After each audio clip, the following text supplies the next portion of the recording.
আসসালামু আলাইকুম, কেমন আছেন সবাই? আশা করছি সবাই অনেক ভালো আছেন। আজকের দিনটা একটু স্পেশাল ছিল আমার কাছে, কারণ আজকে আমার কলেজে ফার্স্ট এন্ট্রি ছিল। প্রথম দিন কলেজে যাওয়ার অভিজ্ঞতা শেয়ার করব, সো কিপ ওয়াচিং। সকাল সকাল ঘুম থেকে উঠে দেখি এইরকম একটা অবস্থা, কার যেন পা কেটে গেছে। আমার আব্বু টিস্ট করতেছিল, মানে কখন যে কার কী বিপদ আছে বলাই যায়। ওই দিক থেকে ফিরে প্রিপারেশান নিচ্ছিলাম নিজেকে তৈরি করার জন্য। তো শেষমেশ আলহামদুলিল্লাহ রেডি সেডি হয়ে রাস্তায় ওয়েট করতেছিলাম টোটোর জন্য। টোটোর দেখা পেলেও টোটো আমাকে নিল না, তাই হেঁটে হেঁটেই যেতে লাগলাম। আর আজকে ওয়েদারটা ছিল অনেক বৃষ্টিমুখর, তাই অনেক সুন্দর, এবং আমাদের চারপাশের পরিবেশটাও অনেক সুন্দর ছিল।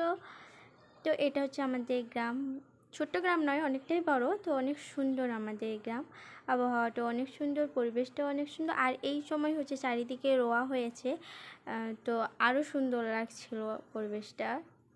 এইখানে দেখি কিছু ব্যক্তি রুইছিল, তাই একটু ভিডিও করলাম। অনেক সুন্দর। আমার এই বিষয়ে কোনো অভিজ্ঞতা নেই, কারণ আমাদের বাড়িতে রোয়া হয় না। অবশেষে আমি নদীঘাটে এসে পৌঁছলাম, আর এখানে এসে দেখি এই রকম একটা অবস্থা, মানে চারিদিকে জল থই থই করছে, কারণ কিছুদিন ধরে অনেক প্রচণ্ড বৃষ্টি হয়েছে।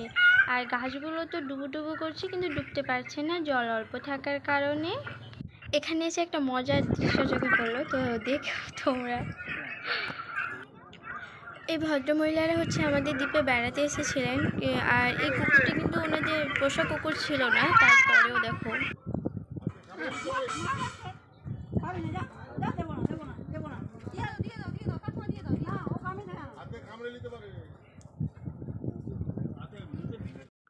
অবশেষে আমি আমার গন্তব্যের অনেক কাছে পৌঁছে গেছি। আর এখানে রাখা ছিল একজনের মূর্তি, যিনি ছিলেন দেশপ্রেমী বীর পুরুষ।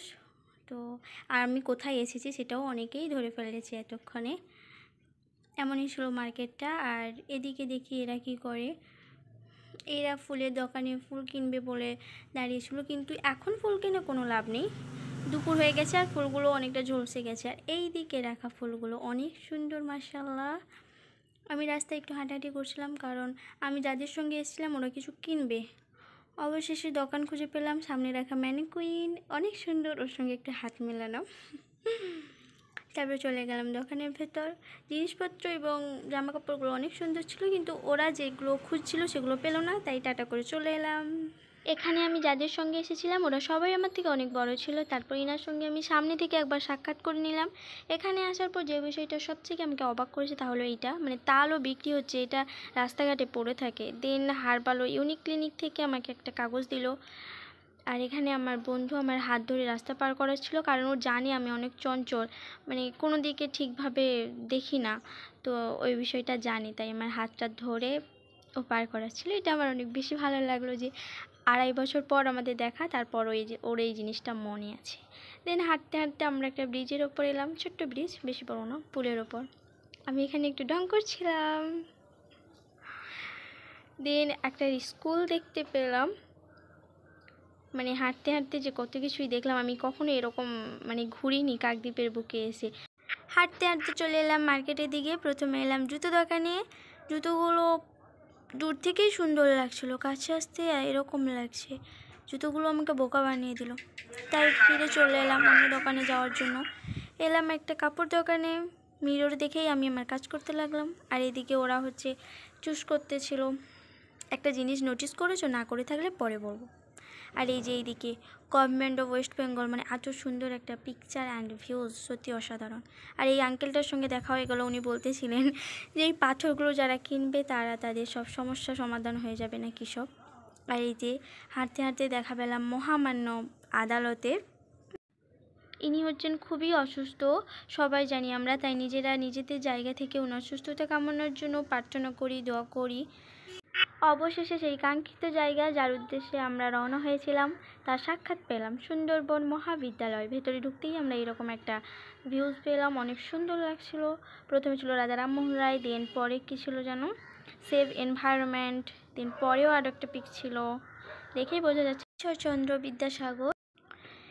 তারপর বাসে উঠে গেলাম, বাড়ির দিকে রওনা দিলাম। অনেকেই বলবে যে কলেজের ভিডিও কেন দিইনি, বা কলেজে কী কী করলাম সেটা কেন দেখাইনি। আসলে কলেজের মধ্যে গিয়ে অনেকটু বিজি ছিলাম, কাগজপত্র জমা দেওয়া, হ্যান ত্যান অনেক কিছু ছিল। দেন তার মধ্যে অনেক বৃষ্টি চলে এসেছিলো, যার কারণে কোনো কিছুই ভিডিও করা হয়নি এবং আমি কলেজের একটা ফটোও তুলিনি। আর আমি অনেক ক্লান্ত ছিলাম এদিকে। আর এই ব্রিজটার ওপর দিয়ে আমাদেরকে বাড়ি যেতে হয়।